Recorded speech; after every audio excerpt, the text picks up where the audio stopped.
السلام علیکم ورحمۃ اللہ وبرکاتہ۔ میرے شوہر کو ٹی بی تھی، وہ مرنے والا ہوا تو روزانہ اپنی ماں کو یاد کر کے رونے لگتا اور روزانہ ہی آدھی رات کو اٹھ کر اس کی قبر پر چلا جاتا۔ قبرستان سے واپس آتا تو اس کے پاس سے پھولوں اور کلیوں کی خوشبو آتی تھی۔ میرے پوچھنے پر وہ یہی کہتا کہ قبر پر پھول ڈالے تھے، یہ انہیں کی خوشبو ہے۔ ایک دن تھا کہ جیسے اس کے ہاتھوں مجبور ہو کر میں اپنے شوہر کے پیچھے چل پڑی، اور پھر یہ دیکھ کر میرے سارے سر پر آسمان گر پڑا تھا کہ میرا بیمار شوہر تو روزانہ ہی ایک عورت کے ساتھ۔ میرا نام مہر النساء ہے، میں ڈیرہ اسماعیل خان کی رہنے والی ہوں۔ میں ایک متوسط گھرانے سے تعلق رکھتی تھی، جہاں ہر وقت ضرورت زندگی کی اشیاء کو پورا کرنے کے لیے دوڑ لگی رہتی تھی۔ ہم 3 بہنیں تھیں اور ہمارا سب سے چھوٹا ایک بھائی تھا۔ والدہ ہماری اس وقت وفات پا چکی تھی جب میں کوئی تقریباً 10 سال کی تھی، مگر چونکہ بہنیں بڑی تھیں اس لیے انہوں نے گھر کو سنبھال لیا تھا۔ گو کے ارد گرد کے لوگوں نے، رشتہ داروں نے اپنے ابا کو دوسری شادی کا مشورہ دیا، مگر ابا نے کہا کہ جب میرے گھر کا چولہا جل رہا ہے تو مجھے کیا ضرورت ہے دوسری شادی کرنے کی۔ بڑی دونوں بہنوں نے اچھے طریقے سے گھر کو سنبھال لیا تھا۔ میری بڑی بہن ندا کی منگنی امی جان کی زندگی میں ہی میرے ماموں کے گھر ہو گئی تھی، اور اس سے چھوٹی بہن سویرا کی منگنی میرے پھپھو کے گھر ہو گئی تھی۔ لہٰذا ابو کو تو بڑی دونوں بہنوں کے رشتے کی فکر نہیں تھی۔ بڑی دونوں بہنوں نے چونکہ خاندان میں ہی بیاہ کر چلے جانا تھا، اس لیے ابا نے نہایت سادگی کے ساتھ ان کا نکاح کر دیا اور ان کو اپنے اپنے گھروں میں رخصت کر دیا تھا۔ اب ابے کو میرے رشتے کی فکر تھی۔ انہوں نے اپنے جاننے والوں میں حتیٰ کہ رشتے والی خالہ کو بھی اچھے رشتے دیکھنے کا کہہ کر رکھا تھا۔ ابا اب پہلے سے بہت زیادہ کمزور ہو گئے تھے، وہ اکثر اب بیمار رہنے لگ گئے تھے۔ انہیں فکر تھی کہ وہ جلد از جلد مجھے بھی بیاہ کر میرے گھر کا کر دیں۔ اکثر ابا کی طرف دیکھ کر میرا دل بہت زیادہ افسردہ ہو جاتا تھا۔ ایک دن ابا جان کھانا کھا رہے تھے، میں ان کے چہرے کی طرف دیکھ رہی تھی۔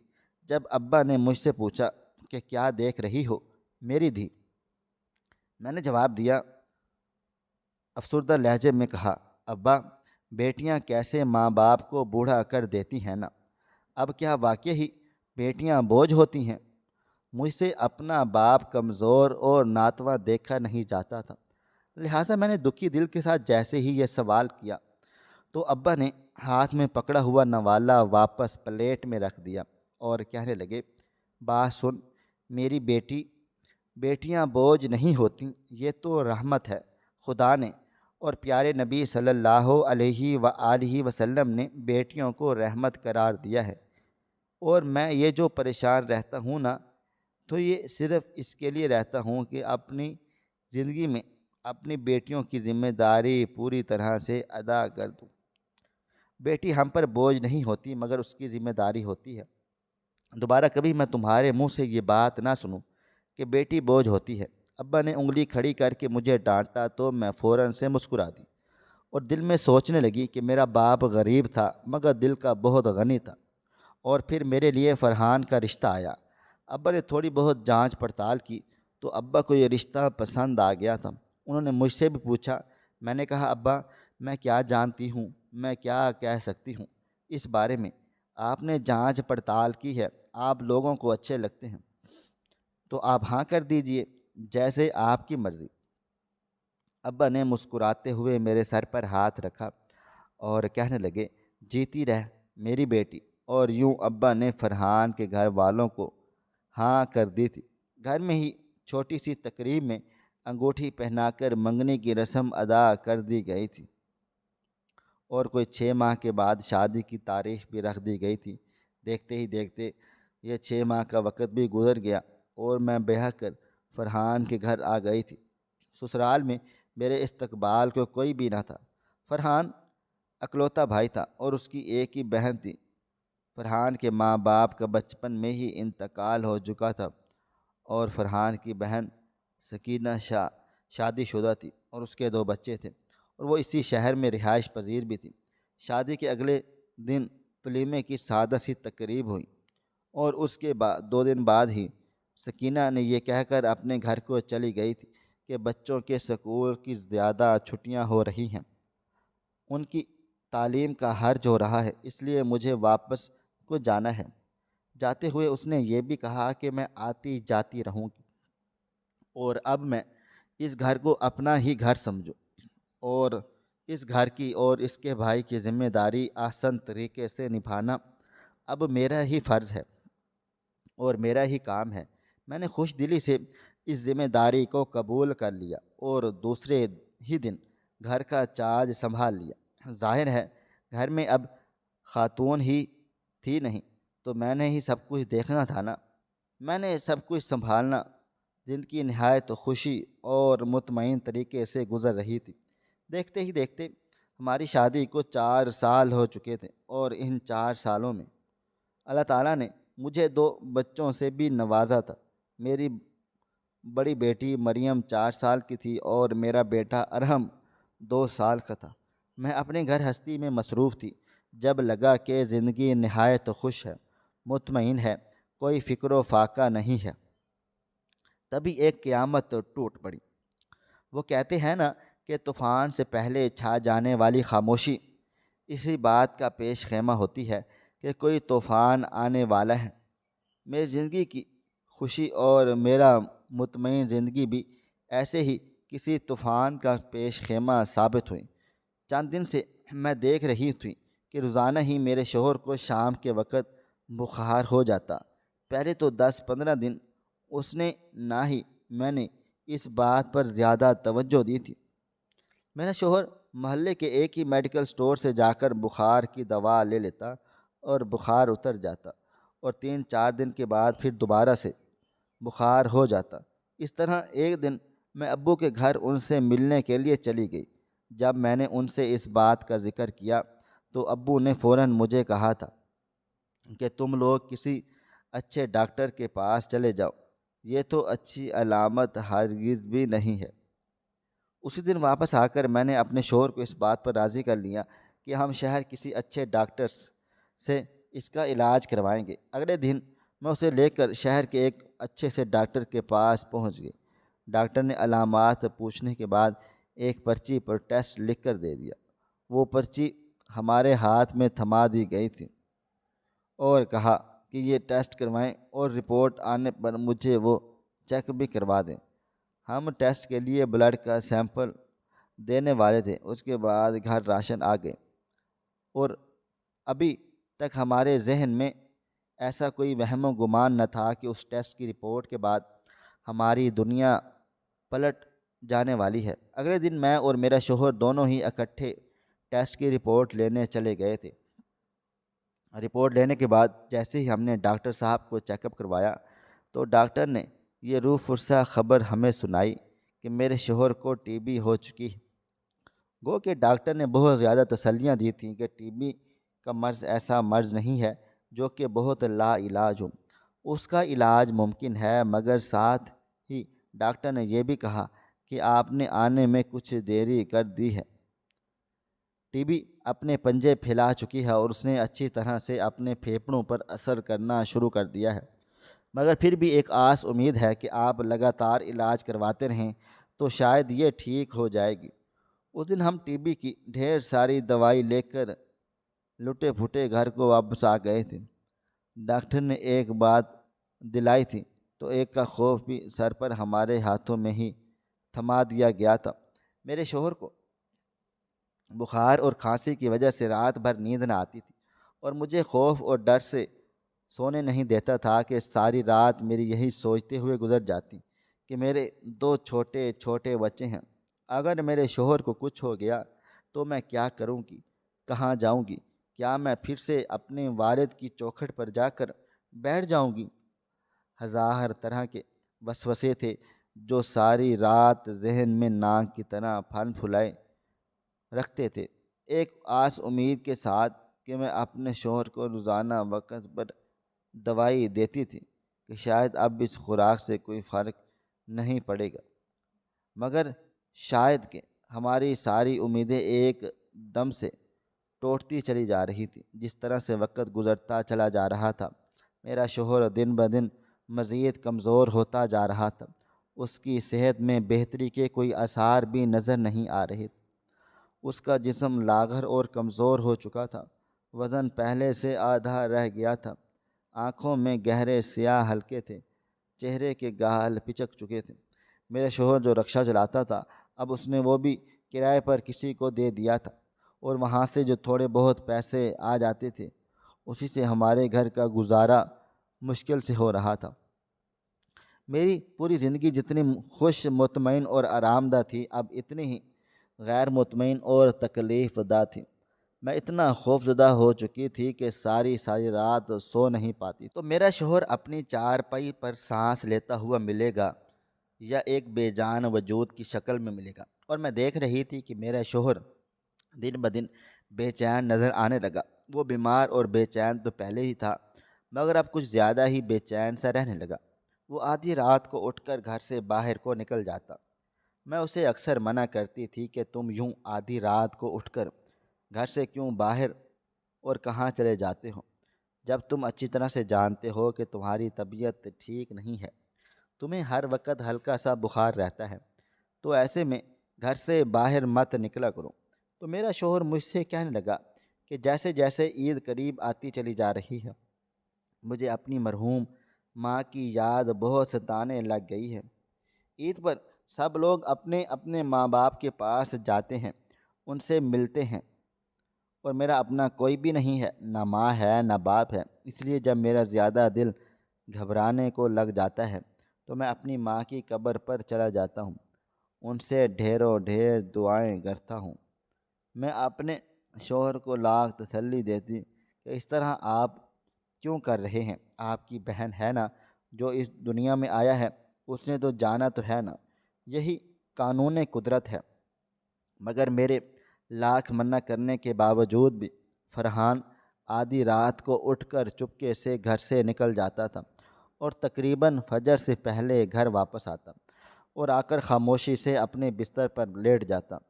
مجھے اس پر شک ہونے لگا تھا، آخر اتنی خراب طبیعت ہونے کے باوجود یہ روزانہ اپنی ماں کی قبر پر کیا لینے جاتا ہے؟ اور اس دن تو میرا شک یقین میں بدل گیا کہ میرا شوہر اپنی ماں کی قبر پر نہیں، کہیں اور چلا جاتا ہے۔ جب وہ واپس باہر سے آیا تو آ کر بستر پر لیٹا تو اس کے پاس سے پھولوں اور کلیوں کی بہت پیاری بھینی بھینی سی خوشبو آ رہی تھی۔ میں نے فوراً اس سے پوچھا کہ تمہارے پاس سے تو بہت پیاری سی خوشبو آ رہی ہے، تو کیا وہاں قبروں پر پھول اور کلیاں لگے ہوئے ہیں؟ میں نے نوٹ کیا کہ میرے اس سوال پر میرے شوہر بری طرح سے بوکھلا گئے تھے، اور کہنے لگا، نہیں نہیں، میں نے خریدے تھے اماں کی قبر پر ڈالنے کے لیے پھول اور کلیاں، اسی وجہ سے میرے پاس سے خوشبو آ رہی ہوگی۔ مگر نہ جانے کیوں اپنے شوہر کی اس بات پر میرا دل مطمئن نہ ہوا تھا۔ میرے ذہن میں یہ بات کھٹکنے لگ گئی تھی کہ وہ جھوٹ بول رہا ہے، ضرور کوئی نہ کوئی گڑبڑ ہے، یا کوئی ایسی بات ہے جس سے وہ مجھ سے کچھ چھپا رہا ہے۔ خیر، میں نے اپنے دل میں فیصلہ کیا کہ کل میرا شوہر جب گھر سے نکلے گا تو میں بھی اس کا پیچھا کروں گی، اور یہ بات جان کر رہوں گی کہ آخر وہ روزانہ چلا کہاں جاتا ہے۔ کیا واقعی وہ اپنی ماں کی قبر پر جاتا ہے، یا اس کے پیچھے کوئی اور کہانی ہے؟ اگلے دن حسب معمول میرا شوہر آدھی رات کے وقت چپکے سے اپنے بستر سے اٹھا اور گھر سے باہر کو نکل گیا تھا۔ میں نے بھی اب فوراً سے اپنی چادر اوڑھی اور گھر کے باہر کے دروازے کو تالے پر لگایا، اور چپکے سے اپنے شوہر کے پیچھے چلنے لگ گئی تھی۔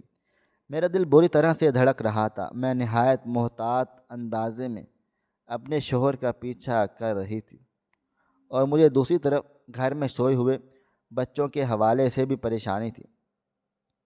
کیا اگر دونوں میں سے ایک بچہ بھی جاگ گیا تو بہت زیادہ پریشانی ہو جائے گی۔ اس لیے میں یہی سوچ رہی تھی کہ بس بچوں کی جاگنے سے پہلے پہلے میں گھر واپس لوٹ کر آ جاؤں۔ میں نے اپنے شوہر کا پیچھا کر ہی رہی تھی جب یہ دیکھ کر میرے اوپر حیرت کا پہاڑ ٹوٹ پڑا کہ میرے شوہر تو قبرستان چھوڑ کر آگے کو گزر چکا تھا، جبکہ اس کا کہنا تھا کہ وہ روزانہ قبرستان اپنی ماں کی قبر پر جاتا ہے، جب کہ اب تو وہ قبرستان کراس کر چکا تھا، پھر وہ آخر کہاں جا رہا تھا۔ دیکھتے ہی دیکھتے میرا شوہر چند گلیاں چھوڑ کر ایک ایسی گلی میں داخل ہوا جو کہ بدنام زمانہ گلی تھی، جہاں ان عورتوں کا ٹھکانہ تھا۔ وہ جسم نموش فروش تھی، اور یہی ان کی کمائی تھی اور یہی ان کا دھندا تھا، مگر میں نے نہایت ہی شچ و پنج کا شکار تھی۔ میرا شوہر یہاں پر کرنے کیا آیا ہے؟ میں دبے قدموں سے چلتی ہوئی اس مکان کی بیرونی کھڑکی کے پاس جا کر کھڑی ہو گئی، جو کہ دروازے سے ذرا ہی کھلتی تھی، اور وہیں سے میں اندر کا منظر دیکھنے لگی، اور جو منظر مجھے نظر آیا اسے دیکھ کر میں شرم سے پانی پانی ہو گئی تھی۔ میرے شوہر جیسے ہی اندر داخل ہوا تو ایک عورت نے دونوں باہیں بلند کر کے میرے شوہر کا استقبال کیا تھا۔ وہ کھڑی ہو گئی اور میرے شوہر نے اسے گلے سے لگا لیا تھا۔ دونوں ایک دوسرے سے بہت دیر تک ملتے جلتے رہے تھے۔ اپنے شوہر کے اگلے عمل کو دیکھ کر تو میرے تن بدن میں آگ سی لگ گئی تھی۔ میرے شوہر نے اس عورت کا چہرہ جیسے ہی چوما تو میں فوراً اپنی جگہ سے ہٹ گئی اور تیزی سے اس مکان کے اندر داخل ہو گئی، اور اپنے شوہر کو مخاطب کر کے کہا، تو اچھا یہ ہے وہ قبرستان، اور یہ ہے وہ قبر جس پر آپ روزانہ اپنی ماں سے باتیں کرنے کے لیے آ جاتے ہیں؟ میرے شوہر حیرت سے مجھے دیکھ رہا تھا اور کہنے لگا، تم یہاں کیا بات کر رہی ہو؟ میں نے کہا، یہ سوال تو مجھے آپ سے ہی کرنا چاہیے تھا کہ دو بچوں کے باپ ہوتے ہوئے آپ سب یہ حرکتیں کر رہے ہیں، مگر میرا شوہر خاموشی سے آنسو بہا رہا تھا۔ یوں لگ رہا تھا جیسے وہ اپنے اس عمل پر شرمندہ ہو، مگر فوراً ہی وہ عورت کہنے لگ گئی تھی، رک جاؤ بیٹی، اس سے پہلے کہ تم کچھ اور کہو میں تمہیں کچھ بتانا چاہتی ہوں۔ اس عورت نے جیسے ہی مجھے بیٹی کہا تو میرا ماتھا ٹھنکا کہ یہ کیا کہانی ہے، یہ مجھے بیٹی کیوں کہے چلی جا رہی ہے؟ اور پھر وہ عورت جیسے جیسے مجھے اپنی کہانی بتاتی جا رہی تھی، میرے قدموں تلے سے زمین کھلتی چلی جا رہی تھی۔ اس نے بتایا کہ میرا نام نازش ہے، میں اپنی شادی سے پہلے کسی شخص سے محبت کرتی تھی، مگر والدین نے میری شادی کسی اور جگہ طے کر دی تھی۔ اس شخص سے میرے دو بچے تھے، فرحان اور سکینہ۔ بدقسمتی سے فرحان اور سکینہ کے باپ کا ایک کار ایکسیڈنٹ میں انتقال ہو گیا تھا۔ اپنے شوہر کے انتقال اور اپنی عدت کے بعد میں پھر سے اسی کام کاج کے ساتھ اسی شخص کے ساتھ دوبارہ رابطہ کیا جس سے میں پیار محبت کرتی تھی، اور وہ اب بھی مجھے اپنانے کے لیے تیار تھا۔ میں اس بات سے اس قدر خوش ہو گئی تھی، خوشی خوشی اپنے دونوں بچوں کو لے کر میں اس سے ملنے کے لیے چلی گئی تھی۔ اس نے مجھے ساتھ لیا تھا اور ایک ٹرین میں بیٹھ گیا تھا۔ اس نے مجھے یہی بتایا کہ مجھے ساتھ لے کر اپنے گھر کو جا رہا ہے، مگر اس نے مجھے دھوکہ دے دیا تھا، وہ مجھے بیچ چکا تھا۔ اس نے اسی کوٹھے پر منی بیگم کو 10 لاکھ روپے میں مجھے بیچ ڈالا تھا۔ میں یہاں پر رہنا نہیں چاہتی تھی، میں یہاں سے فوراً نکل جانا چاہتی تھی، مگر منی بیگم جو میرے 10 لاکھ روپے اس شخص کو دے چکی تھی، وہ اس بات کے لیے ہرگز بھی تیار نہ تھی۔ ان کا کہنا تھا کہ میں تبھی وہاں سے جا سکتی ہوں اگر میں اس کو 10 لاکھ روپے واپس کر دوں، اور میں یہ پوری رقم ایک ہی طریقے سے ادا کر سکتی تھی، پر وہ طریقہ یہی تھا کہ میں یہاں رہ کر اس کے مطابق زندگی گزارتی۔ پھر میں نے بہت سوچ سمجھ کر ایک فیصلہ کر لیا۔ میں نے اپنی ایک پرانی سہیلی کو یہاں پر بلا لیا تھا اور اپنے دونوں بچے اس کے سپرد کر دیے تھے۔